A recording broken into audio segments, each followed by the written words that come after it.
that I could do it because of that injury in the back of my mind. With awesome skills but low confidence after her injury, Ingrid was at development level 3. Her mentor matched her with just the right amount of support to fuel her comeback. And for high performers at the top of their game at D4, just a little direction and support is all they need. What do these peak performers have in common? They didn't do it alone. They had mentors and leaders who helped them when they needed it.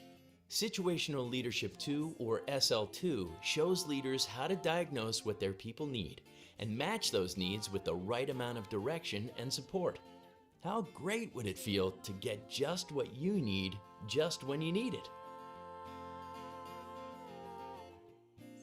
And trying in the dark takes a lot of heart.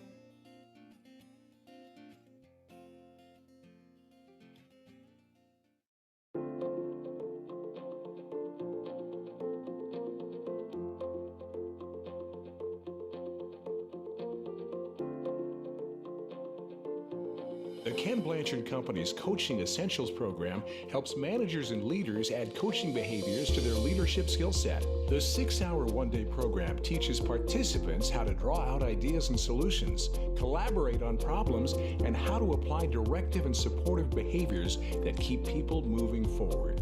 Managers and leaders explore a video case study woven throughout the program, looking at how 4 leaders cope with a major setback during a new product launch. The engaging format teaches participants the 4 essential coaching skills of listen to learn, inquire for insight, tell your truth, and express confidence. Managers and leaders also learn how to apply a 4-step coaching process of connect, focus, activate, and review to create clear agreements and action. The program features Blanchard's proven interactive design, where participants experience different learning modalities as they move from a workbook to interactive group learning and then back to video examples. The Blanchard design also includes access to post-class tools and challenges. Using Blanchard's online learner portal, managers and leaders can review materials, access forums, and deepen their learning. Ready to help your managers become more coach-like in their workplace conversations? Visit the Coaching Essentials page at kenblanchard.com and request a demo today.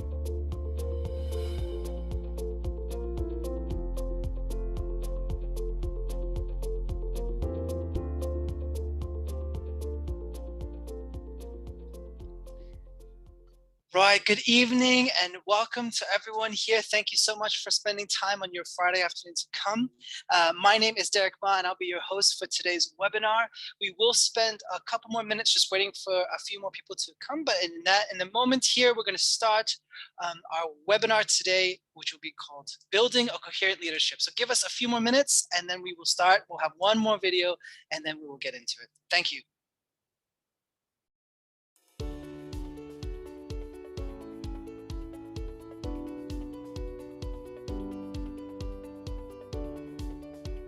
Whether it's helping new managers to develop foundational skills or more seasoned managers with advanced skills, a leadership curriculum should provide people with a path to success. In creating leadership development curriculum for clients, the Ken Blanchard Companies looks at the entire life cycle of a leader to identify and provide the skills that are needed at each stage of development.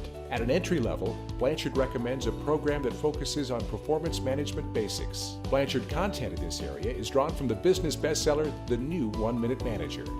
Managers are taught how to set clear goals, encourage or redirect efforts as necessary, and review progress on a timely basis. For managers ready to refine existing skills, the Blanchard curriculum introduces Situational Leadership 2, the most widely taught leadership development model in the world.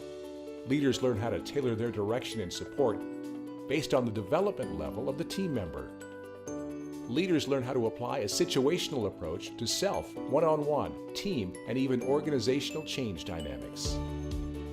The Blanchard curriculum also offers advanced courses in trust building, motivation, service, and developing coaching skills. Each of the programs is created in a modular format that lets you mix and match content to fit your organization's needs. You can follow along a path that Blanchard creates, or you can design your own. Whichever path you choose, your learners will experience a consistent, integrated approach as they move from one program to another. Start exploring your options at kenblanchard.com today.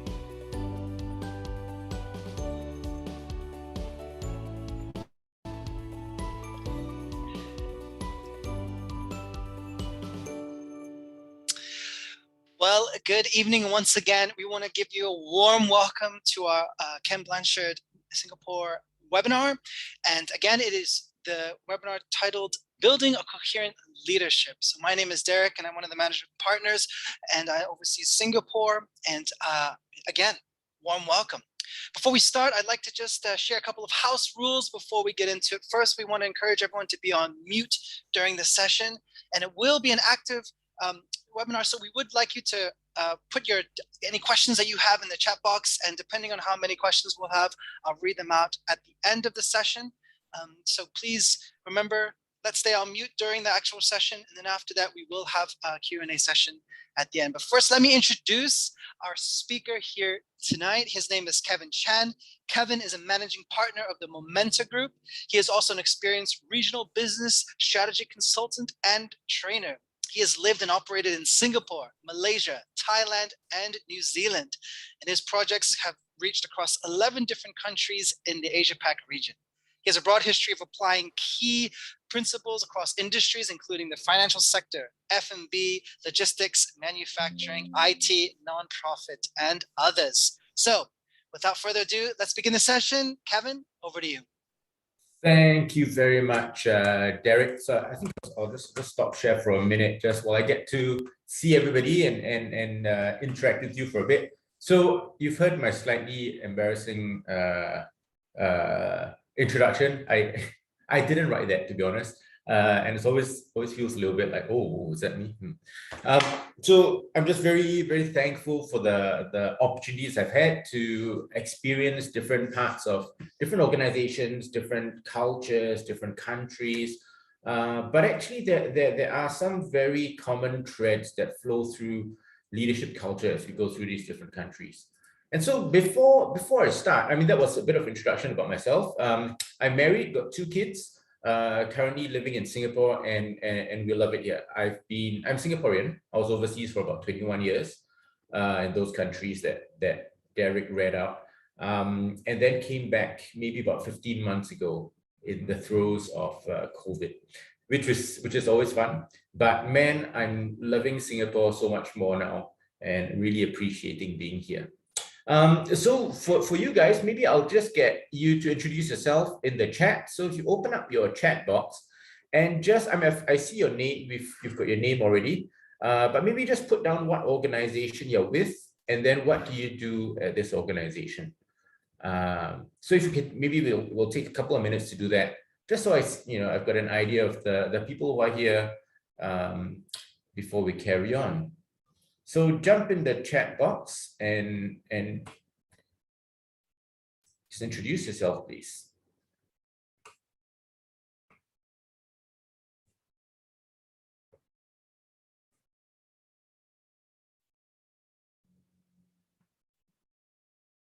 Okay, well, typing. Doesn't have to be super long. Organization and what do you do there? So my question, what do you do at this organization, is intentionally vague. I'm not necessarily asking for your job title. You can give me that. But what do you do there?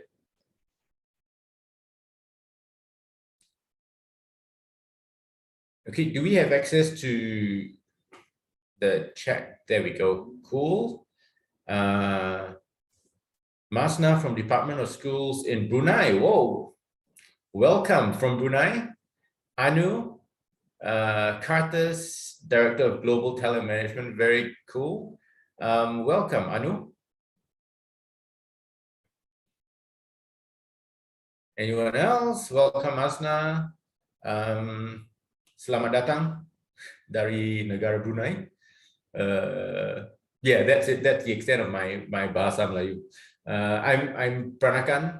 my family, my grandmother used to speak Malay to us, but I realized that my Malay is very colloquial and slightly different from the actual official Malay. So just as everybody else is putting in the introductions, I'll tell you a short cross-cultural story. So, growing up in a Peranakan household, fork and spoon, the thing you eat with, is quite a normal thing to talk about. So my grandma, we always talk about fork and spoon, when we're eating rice or whatever it is. And so I was married to my wife, and then we went to Malaysia. We sat down at a shop, and then I asked for a fork and spoon. In Malay, I wanted to show off my Malay. See, I can speak Malay. When I asked for this fork and spoon, my wife just closed. She's like, she's so embarrassed by me. She's like, what are you talking about? So ever since I was growing up, we call fork, my grandmother and our family referred to fork and spoon as sendok and cucuk, which apparently is not the official Malay word for fork and spoon. It's sudu dan garfu, right? So sendok cucuk almost means like ladle and stab, which is, so the guy at the shop was laughing at me, my wife was laughing at me. So we've got to be careful with languages that we know a little bit, but not a lot. So Sue, also from Brunei, welcome. Okay, so let's make a start on what we're talking about today, building a coherent leadership culture. Let's start my share. And firstly, why leadership? I mean, I think, so I had a look at the registration sheet as well. There's a few people with us here who are from HR. And sometimes, in an economic environment like COVID, quite often when there is a problem with some expenses need to be cut, like things aren't going well. So the first thing people think about cutting is HR and training, right? Because it's seen as something that's not very linked to business outcomes. So I think this first slide is something I want to equip you HR people with, us HR people with, people who are interested in working with people, about the importance of leadership development. And so especially in times like these, a business advantage, an organizational advantage is what we're looking for. So the overall climate might be challenging, but hey, how are we doing versus the other competitors in the market? How are we doing versus the other organizations who are serving a similar client base, right? So we're all looking for a business advantage over the other people working with us. So what is the one thing, given similar client base, similar sort of economic environment, what is the one biggest effect to our business advantage? So Ken Blanchard has gone back and done all this very good research, and we found that the biggest determiner of a business advantage for an organization is the behavior of our personnel. Okay, so behavior of our personnel will lead to the quality of our products, the quality of our customer service, the experience of our clients. So all these things lead towards business advantage. But what is the biggest effect? What's the biggest cause? What's the biggest factor in the behavior of our personnel? And research shows that it is their intention, right? The intention of our personnel, our staff teams, to do a good job. So sometimes you can look at this, that even introspectively, sometimes we go to work and our intention is, I'll just get through today, wait for end of the month, collect my pay, go home and do something else. But there are also personnel in businesses and organizations who have the intention when they go to work to do a great job. They go in there and they want to be a good corporate citizen. They go in there and they intend to give discretionary effort. I don't have to do this extra, but I want to do it, right? This intention leads to great behavior, correct behavior, behavior that is above and beyond call of duty. That sort of behavior leads to, hang on a minute, here we go. So that, are we seeing my presentation? So we've got business advantage, behavior of our personnel, intention of our personnel to basically go and do a good job. What is the biggest determiner for our people, for us, even if we think about ourselves, okay? When we go to work, what is the biggest determiner for us to have this intention to go do a good job? It's a sense of well-being in our workplace, a sense of fulfillment, a sense that we are being valued in our workplace, right? And what is this sense of well-being, sense of safety, sense of purpose? What is it predicated on? What leads to this sense of well-being? Interestingly enough, research shows that it is how we appraise our leaders, how we think about the managers that are working with us, working, over us.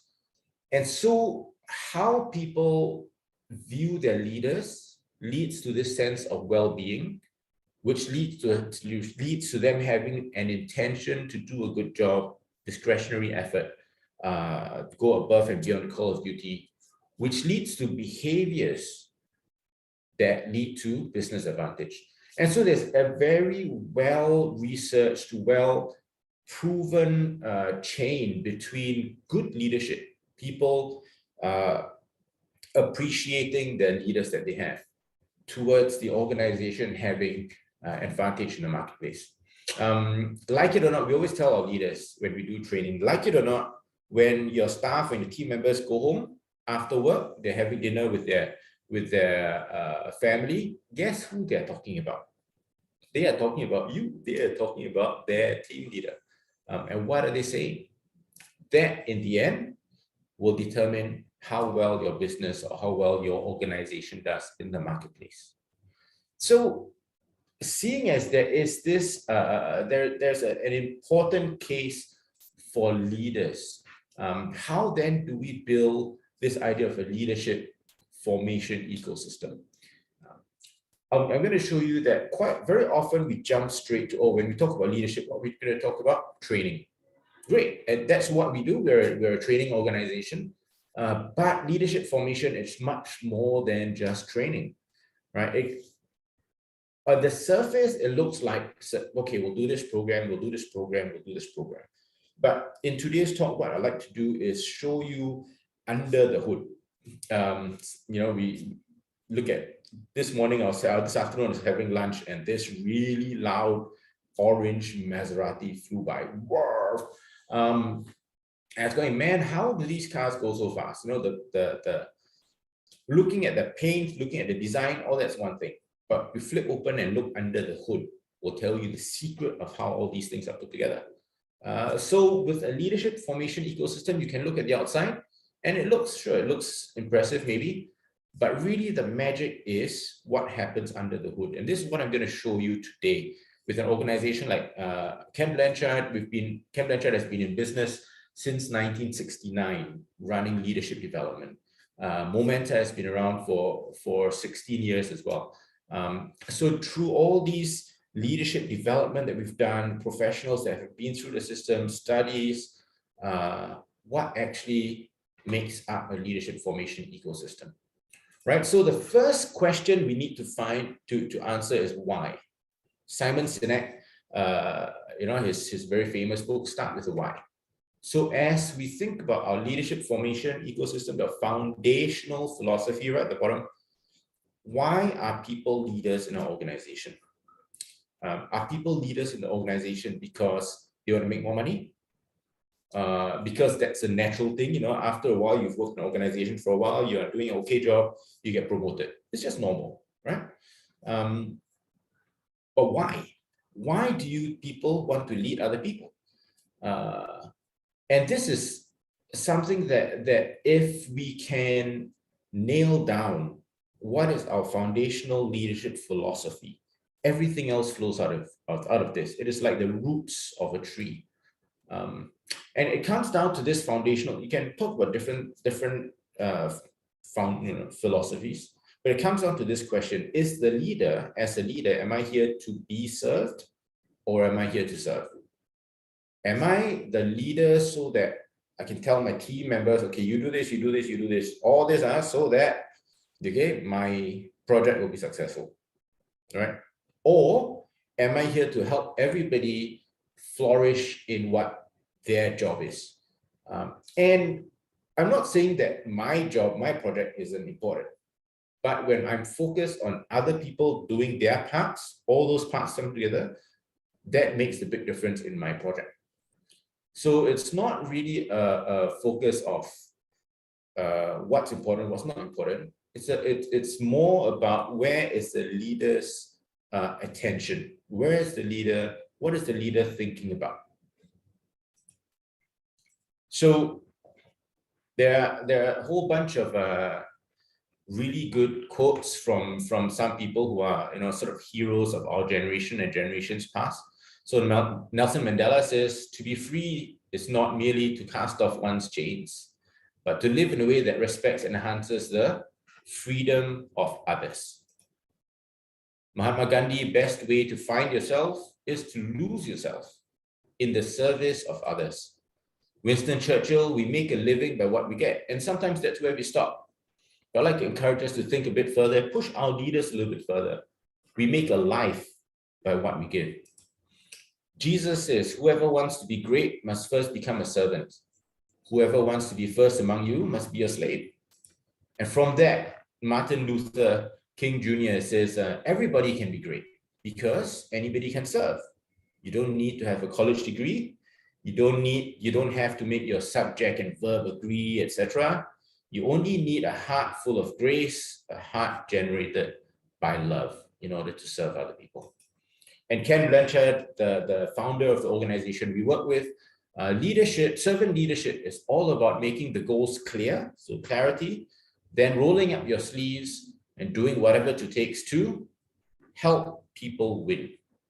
In that situation, they don't work for you, you work for them.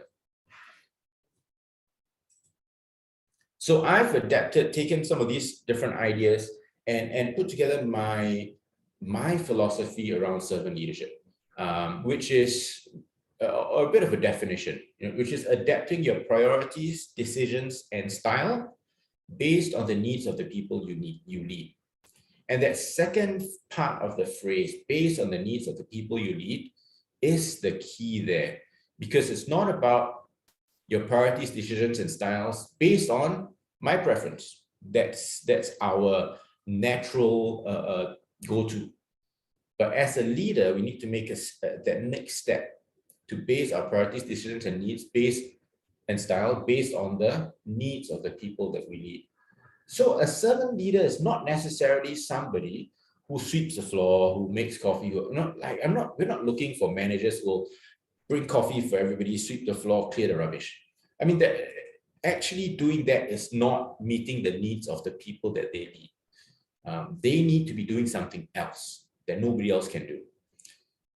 Servant leadership is also not a soft, mamby-pamby, floor mat, get walked over by everybody style of leadership. That's not what we're saying.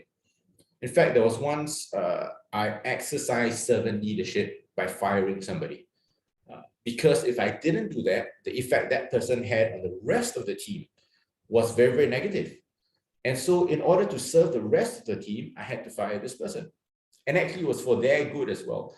Very interesting story. I won't tell it now, it'll take too much time. But probably about 2 weeks after I fired this person rang me and said, hey, can we have a coffee? And I thought, yeah, he's going to come and ask me for his job back again. Either that or he's going to like really scold me.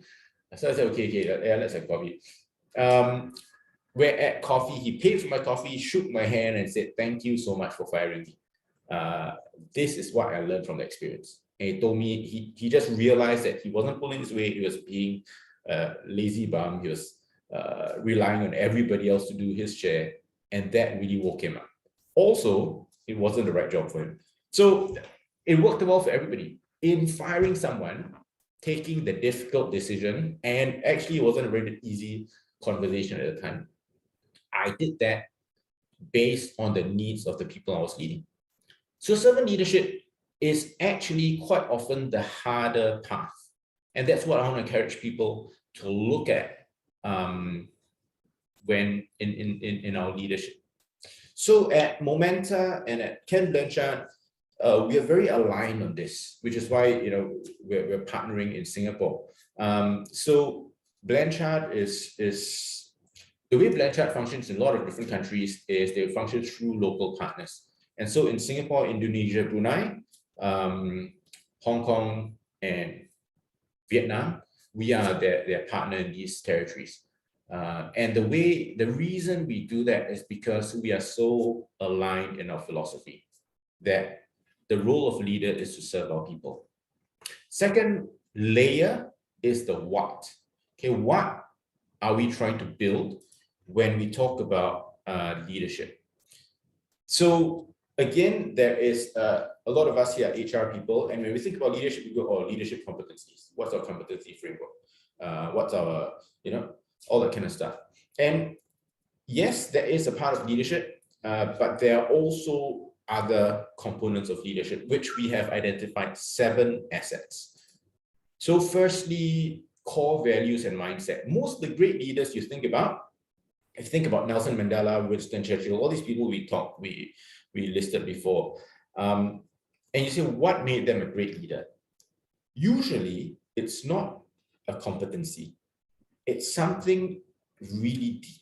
It's a core value. It's a mindset that we've got. Nelson Mandela was in prison for decades because of what he believed in, right? So really core to a leader is their values and mindset. And so for this, we look at a couple of models. So firstly, for a leader to know in their heart of hearts, what am I here for? If you don't pay me a single cent, will I still be doing what I'm doing today? Right? So that's a confluence of these various questions. What do they love? What does the world around them need? Okay, what are they good at? And then obviously we need to eat, we need to pay rent. What are you paid for? So the confluence of these areas gives us some sort of insight into this idea of a core value. Who am I? What am I here for? And then there's a couple of mindsets which are really key in a leader. So firstly, there's a growth versus fixed mindset. A growth mindset is the basic belief that anything can change. Any failure is an opportunity to grow. What is the case today does not have to be the case tomorrow. A fixed mindset is the opposite. If something happened means I'm not good enough. Either I'm good at something or I'm not good at something. If I fail at something, better not try again. So we've got this mindset where things are fixed, whereas a growth mindset is a mindset where things are going to grow. Things can grow and they will grow if we give it a chance.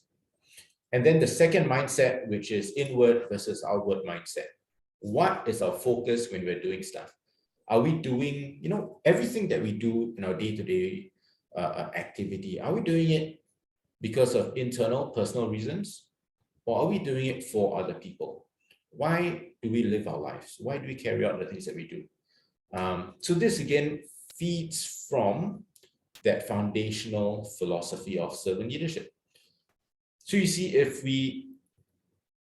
a coherent leadership philosophy all flows from one single root.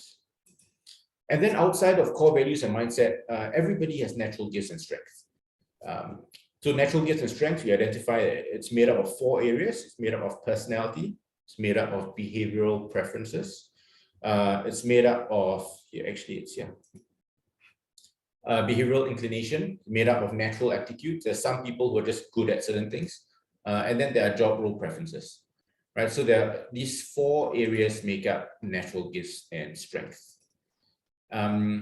Very important, an asset to a leader is emotional intelligence. And we define it as basically understanding the emotions between cause, emotion, and then a sort of behavior. Okay, so something happens, makes me feel a certain way, and then I do something. So understanding that inward emotional cause of my behavior is something that is very key to a leader, because so often we do stuff and we look back and go, why did I do that? Man, that wasn't very smart. That wasn't very, looking back, maybe I would have done that. again.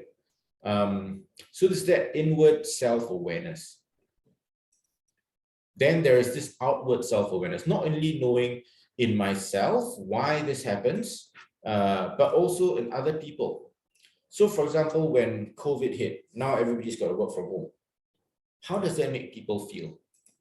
How does that, and having felt this way, how does that make people, is that going to make people behave? Right? And so we can start to predict the decisions we make, the maybe policies that we implement, what we say to people, how is it going to affect them? And then how is it going to affect their behavior after that? So this idea of emotional intelligence, EQ, we think of it as internal, understanding yourself. RQ is something that we think of as external, people that you work with. Learning agility. So part of a leader's assets is this ability to flex, to learn, to take in new information, to synthesize it, and then to make sense of it. Which is, you know, as a leader, when things happen, people are looking to us to make decisions. And so are we able to be agile and respond? And then functional competencies is something that if you are the leader of an accounting department, you need to know a balance sheet. You need to know profit and loss. You need to know basic accounting. If you're a leader of, say, an engineering department, you need to know roughly what people are doing. You can't be completely clueless. And then finally, I've left this to last because very often we jump straight to universal leadership competencies. These are all these leadership skills that we talk about. Conflict resolution, influencing people, team leadership, all this kind of stuff. Very, very important, but also only one part of this 7 leadership assets. And so when we start with the why do we want to, why do the leaders in our organizations want to be leaders? Okay, why are they there? Why do they think they exist? They are there either for people to serve them, or they're there to serve other people. Built on top of that is a what. What makes up good leadership?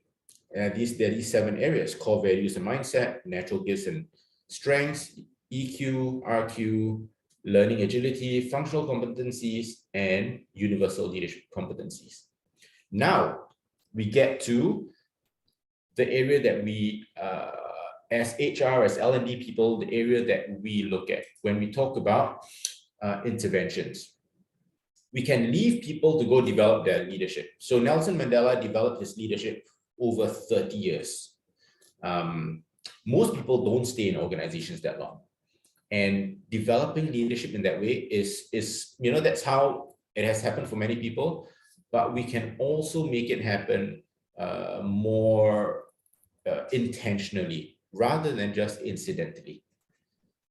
So we've identified 8 ways to build, to form, to develop these 7 leadership assets, right? So also based on the foundation of servant leadership.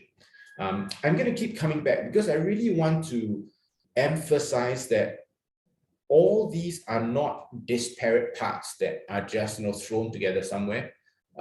They all come from the roots of the why, right? So coaching, well, people know about coaching. Assessments, very useful for identifying people's natural gifts and talents, right? Coaching is very useful for developing almost every area. But particularly that core values and mindset. What are people's mindsets behind the problems that they face? I've met so many leaders who will just talk about the problems that they're facing with their staff.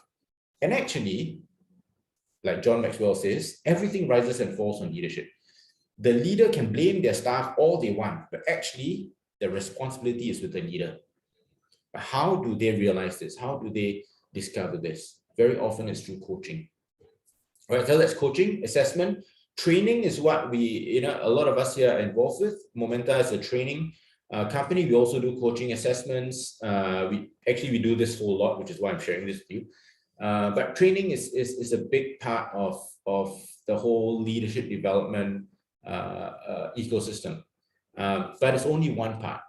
Okay, and then there's assignments, which is on the job type assignments that people get. There's formal education, so we just called it lectures. Initiatives. Initiatives are different from assignments because initiatives are new projects for the organization. Quite often there's some sort of change leadership required. Assignments could be something that's already happening in the organization, but this person is not doing it yet. So maybe there are team huddles or team meetings which are happening. And so for a particular leader's sort of development, maybe you say, okay, your assignment is to lead those meetings. So the meetings already are happening. There's a rhythm, there's a SOP, people know how it's done. It's just that for this person, it's new. With initiatives, it's new for the whole organization. Another key S, self-reflection. So it could be journaling. It could be taking some time out, some quiet time, reflecting on their learnings. And finally, the last component we've identified, we've used the word catalyst, CATALIST. So the last component is trials and tribulations. Very often, the level to which somebody the level of leadership somebody gets to, the height, if you like to call it that, is related to the depth of their trial and tribulation. How much suffering they went through learning to be a leader will determine how great a leader they can be. Right? So trials and tribulations are, sometimes through their assignments, through their training, through their initiatives, they feel this. And it's really important for us as we develop as leaders to embrace it, to not see it as, oh man, it's really hard, let's give up. But to see it as this is necessary. And in fact, this is so helpful in my development as a leader. So just to zoom in on the training aspect, because this is what we we're interested in, many of us who are attending here. But before I do that, just to remind us that there are all these various components, various parts to developing a leadership formation ecosystem, of which training is a part. And so, sorry.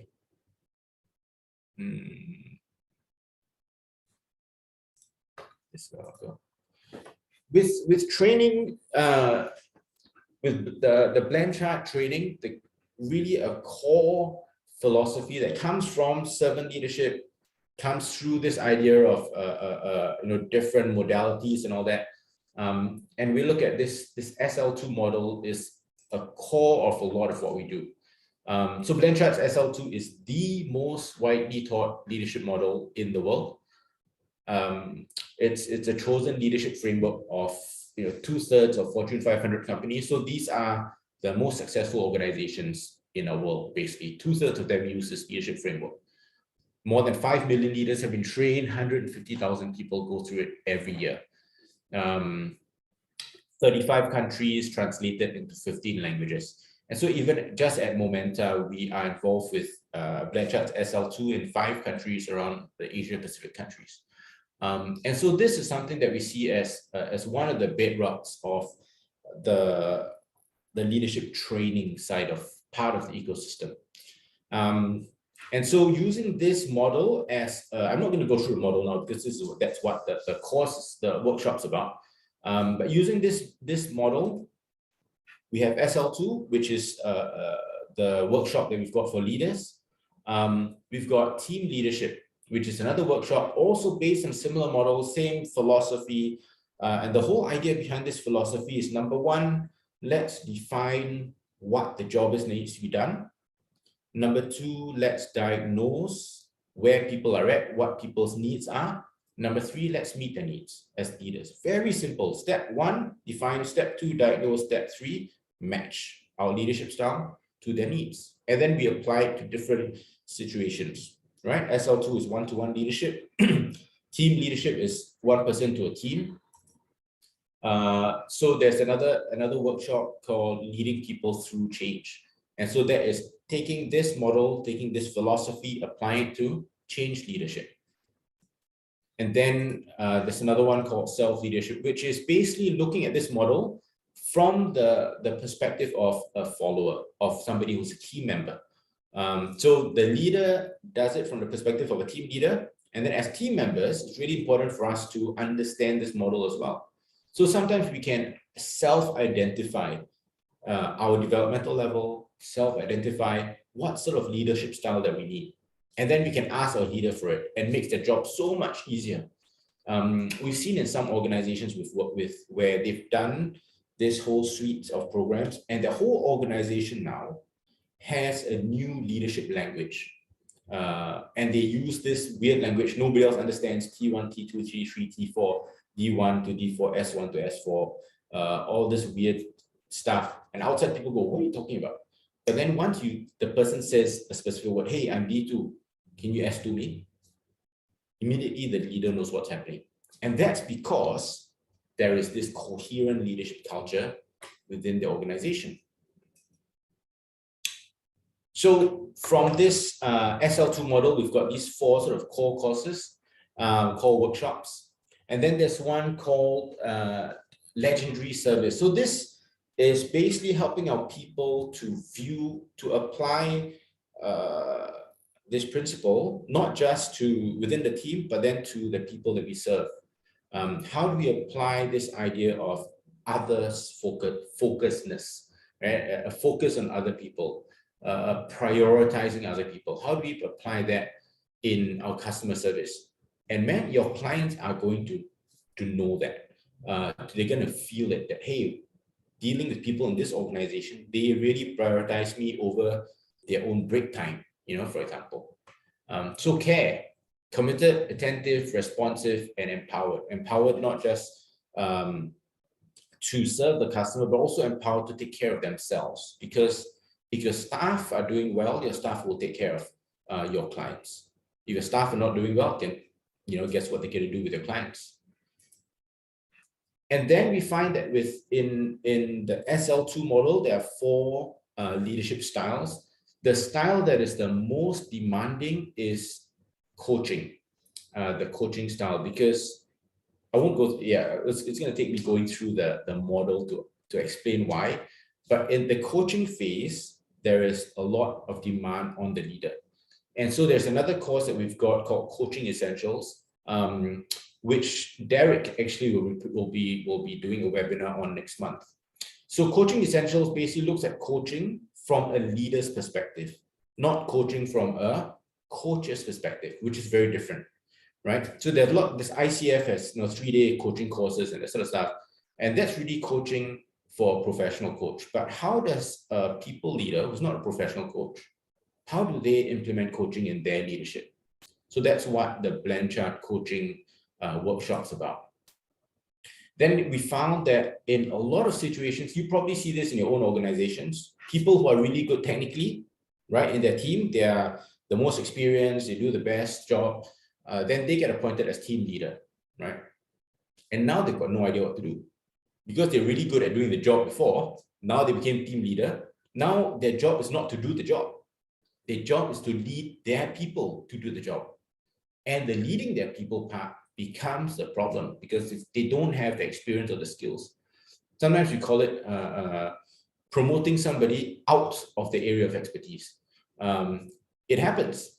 And so when it does happen, can we equip our people to do that? So it's this workshop was called Management Essentials. So it's a first set of skills that young emerging leaders need before they do SL2 and some of the others.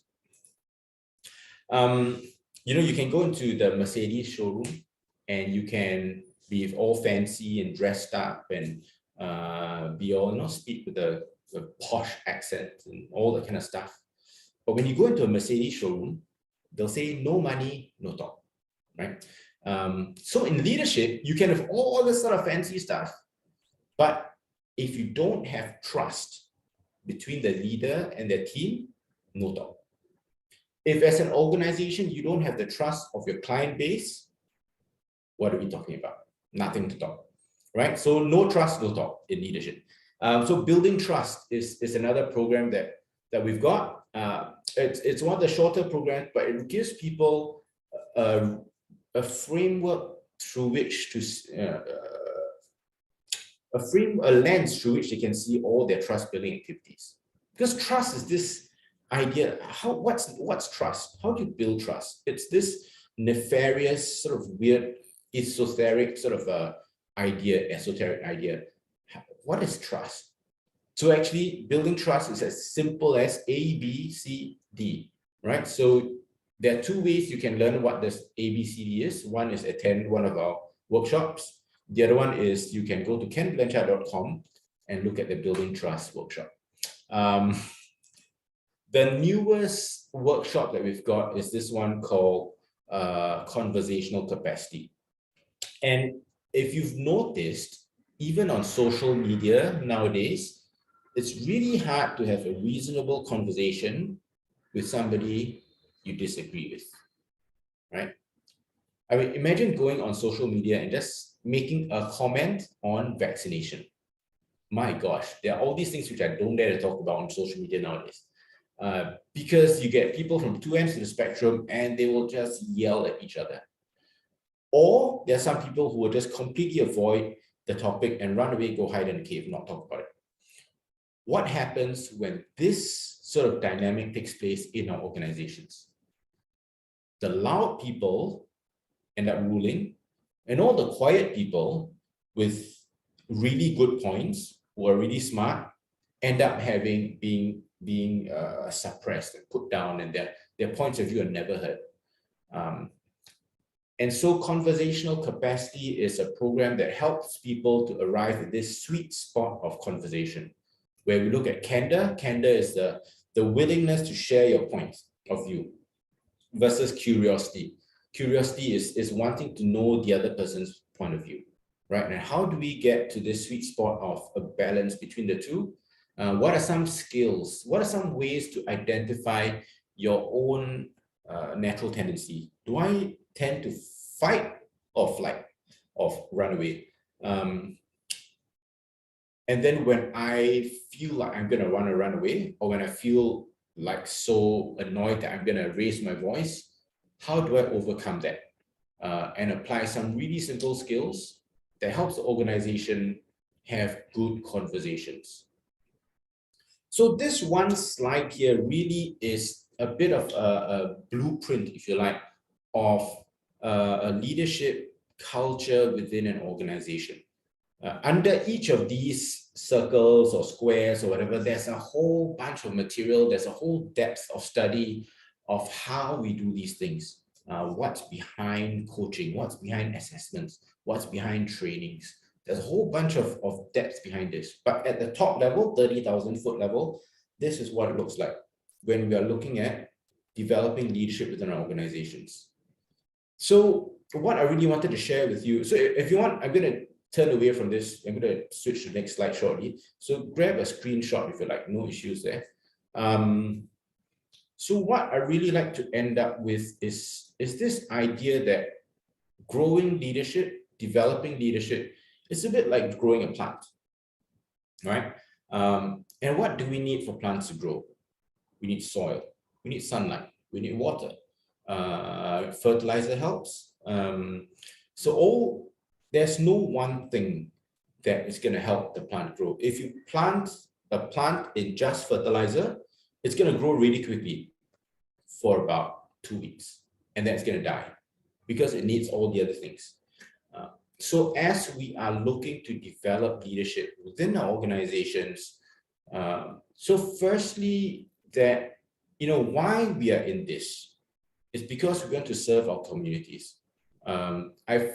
We had a meeting with the global partners, all the Blanchard global partners from around the world. There were 60 of us. We just had a Zoom meeting over the last 2 days. And we're talking about why we're in this industry. So I was sharing that actually my primary motivation is not the income. My primary motivation is to impact community. And the way to impact community, the most efficient way I know to impact community positively is by impacting leadership. If we can get the leaders in our communities, in our organizations to make this mind shift from leadership is about making myself look good. 2, leadership is about serving my people. If we can do that in the organizations, the various countries we're in, I think we've got a chance to make the world a better place, right? And so if you think about the organizations you're with, right? Are you just there because they pay you a paycheck? Or are we there so that we can actually impact them positively? And so this is our opportunity as HR, as L&D, as training directors, as organizational development people. I just want to encourage you to think about it holistically, because there is a lot more than just trainings.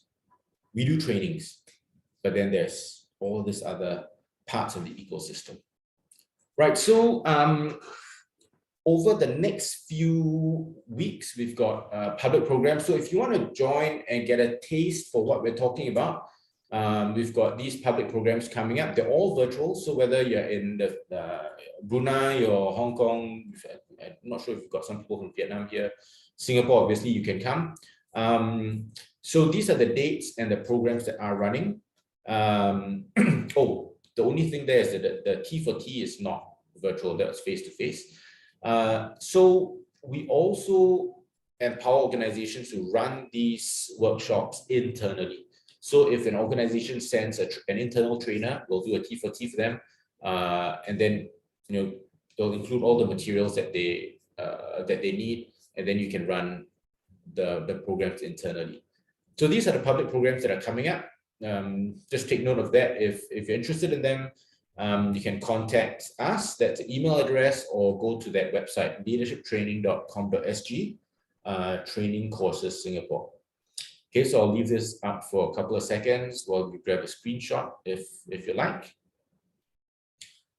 And our next webinar will be presented by Derek, who introduced me today. So I think the next time I'll introduce him. And it's going to be a coaching leader versus a coaching coach. So that's a little bit like what I was talking about just now about our Coaching Essentials program. Again, if you're interested, contact at kenblanchard.com.sg. And also I'd love to keep in touch with you. If there's any questions you have from today that maybe you don't necessarily want to raise it in this forum, you can email me. That's my email address, kevin.chan@momenta.biz. Can connect to us on LinkedIn. Otherwise, those are the websites that we're associated with. So thank you very much for joining me at 4 p.m. to 5 p.m. on a Friday. It's been fun. I've enjoyed presenting this to you, and really hope that, I know on a Friday we're all going, okay, what am I doing this weekend? And then Chinese New Year coming up and all that kind of stuff. But yeah, I really hope that the what I've shared today has taken root somewhere in our consciousness. So do contact me if you like to find out any more. So I think the last, we've got about 8-9 more minutes. Let's have some Q&A. If there's anybody who has questions, feel free to unmute and you can ask it, or just put it in the chat. Very happy to field any questions. And if I don't know, I'll just say, I don't know. I can get back to you on it. I don't know everything, but I'll try. Right, so we want to say thank you to Kevin again. And again, if you have any questions before we close, we would love to have them now. So go ahead and unmute or drop them in the chat.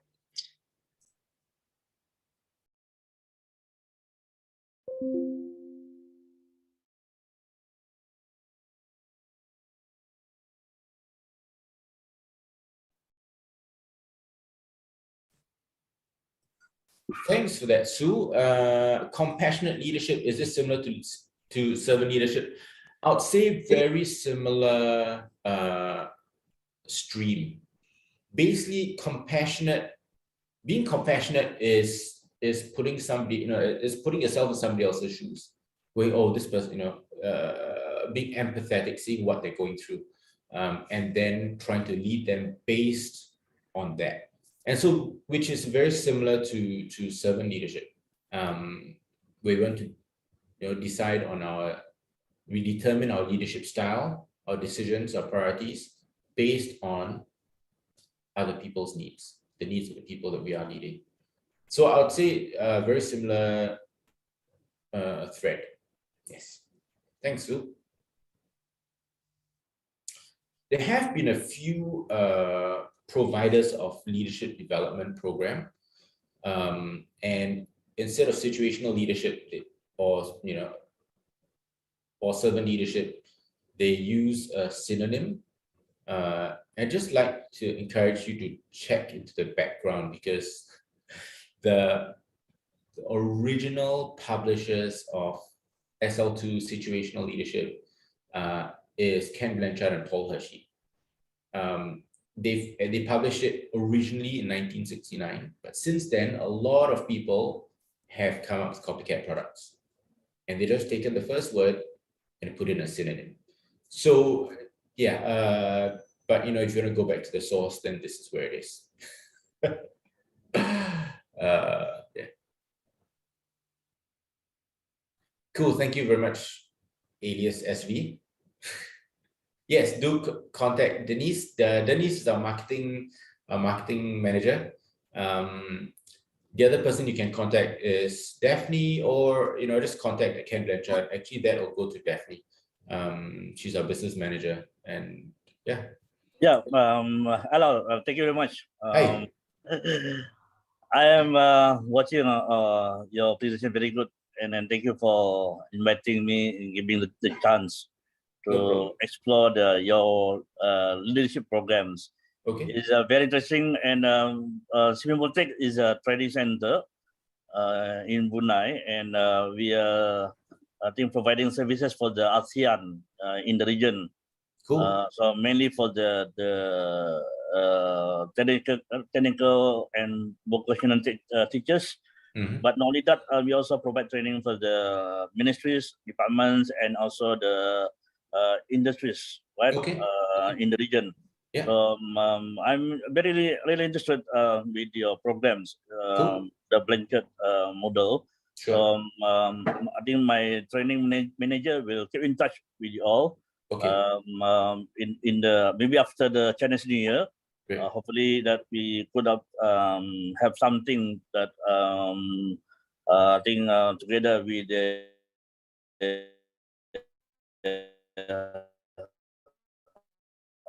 come up with the training Yeah. model would be Yeah, the sure. leadership. Appreciate Yeah. the inviting for this webinar. Thank you very much. Thank you. So sorry, I didn't catch your name and organization just now. My name is Alias. I'm the center director. Okay. I'm from the Simeo Boxtec. It's the center for vocational technical Okay. what do you call this training center Okay. in the region. Cool. Okay. Great. Yeah. So I mean, that's my email address. So please Yep. do get into contact with us. We have an office in Brunei as well, so we can easily work with you guys over there. Yeah.